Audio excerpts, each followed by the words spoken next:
வன்னியர்களுக்கு 10.5% இடஒதுக்கீடு வழங்கிய தமிழக அரசுக்கு நன்றி தெரிவித்து பாமகவினர் பட்டாசு வெடித்து இனிப்பு வழங்கி கொண்டாட்டத்தில் ஈடுபட்டனர்.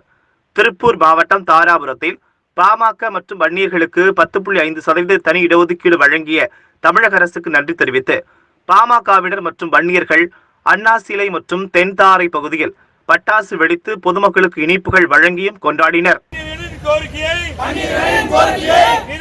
தமிழக அரசுக்கு நன்றி நன்றி நன்றியே வன்னியர்களின் குலதெய்வம்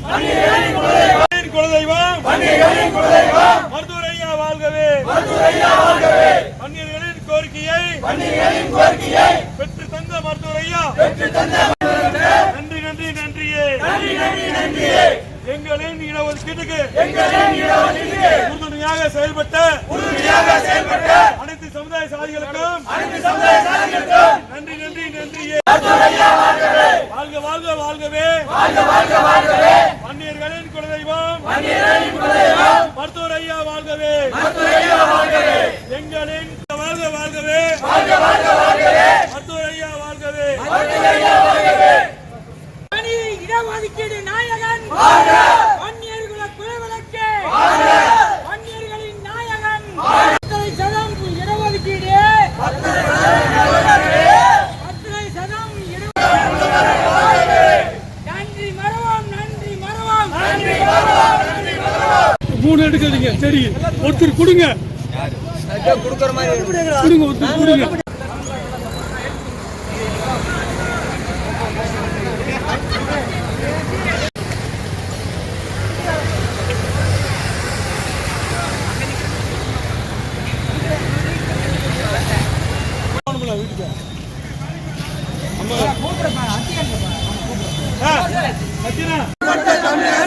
வாழ்க வாழ்க வாழ்கவே